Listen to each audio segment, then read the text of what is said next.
नमस्कार, आपके साथ मैं सान्या जी। मृदभाषी की खास पेशकश 7 PM शो में आप सभी का स्वागत है। रुक करते हैं देश की 7 बड़ी खबरों का जो सुर्खियों में है। पश्चिम बंगाल विधानसभा चुनाव में टीएमसी प्रमुख और राज्य की मुख्यमंत्री ममता बनर्जी ने महिलाओं को साधना शुरू कर दिया है।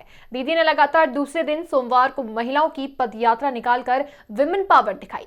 एक दिन पहले भी यानी 7 मार्च को जब प्रधानमंत्री नरेंद्र मोदी कोलकाता के ब्रिगेड परेड ग्राउंड में रैली कर रहे थे, तब ममता ने सिलीगुड़ी में गैस सिलेंडर की कीमतों में हुई वृद्धि को लेकर महिलाओं के साथ पैदल मार्च किया था।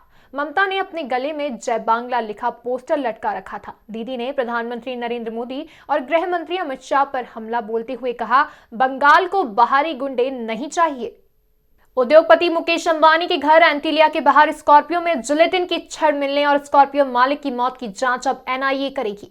इस मामले में महाराष्ट्र एटीएस भी जांच कर रही है। ऐसे में अब एक बार फिर केंद्र और राज्य सरकार आमने सामने आ सकती है। स्कॉर्पियो मालिक मनसुख हिरेन की मौत के मामले में रविवार को महाराष्ट्र एटीएस ने एक एफआईआर दर्ज की है। हिरेन के चेहरे पर 5 रुमाल बंधे थे, जिसके बाद से उनकी हत्या किए जाने की आशंका व्यक्त की जा रही है। पूर्व मुख्यमंत्री और महाराष्ट्र के नेता प्रतिपक्ष देवेंद्र फडणवीस ने भी इस मामले की जांच एनआईए से करवाने की मांग उठाई थी।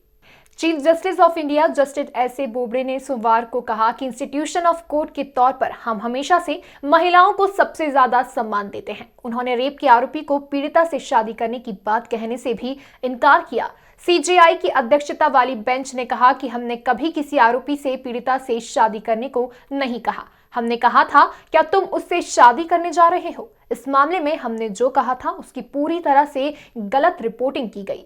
एनसीबी ने अभिनेता सुशांत सिंह राजपूत को कथित रूप से ड्रग्स सप्लाई करने वाले पैडलर को गिरफ्तार किया है। एनसीबी के प्रमुख समीर वानखेड़े ने सोमवार को बताया कि बॉलीवुड अभिनेता सुशांत सिंह राजपूत को ड्रग्स मुहैया कराने वाले एक व्यक्ति सहित 3 लोगों को गोवा से गिरफ्तार किया गया है।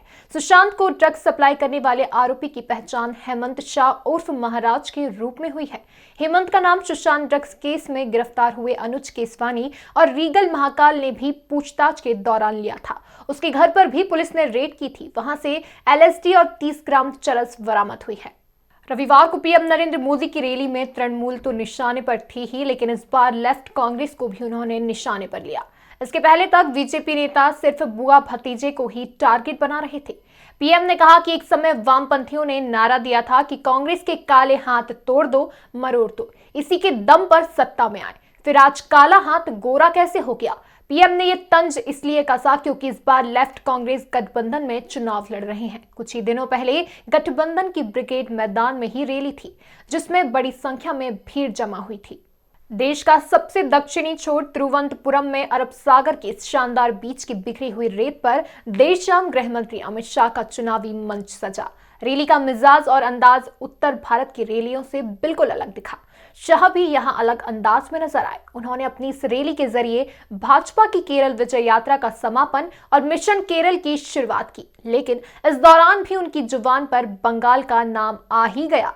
अमित शाह ने रैली की शुरुआत करते हुए लोगों से कहा कि आप केरल के समुद्र तट से इतनी तेज भारत माता की जयकारा का नारा लगाइए कि आवाज पश्चिम बंगाल के समुद्र तट तक जाए। पश्चिम बंगाल में विधानसभा चुनाव से पहले नेताओं की दल बदल तेज होती जा रही है। इसी क्रम में एक नाम जुड़ने जा रहा है। साउथ 24 परगना से 4 बार विधायक रही तृणमूल कांग्रेस की सोनाली गुहा का। सोनाली आज भाजपा ज्वाइन कर सकती हैं। विधानसभा चुनाव के लिए जारी टीएमसी की लिस्ट में नाम न आने पर सोनाली ने भाजपा में जाने का फैसला किया है। उन्होंने कहा कि वो भाजपा ज्वाइन करने जा रही हैं। जब ममता दीदी मुझे छोड़ सकती हैं तो मैं उन्हें क्यों नहीं छोड़ सकती?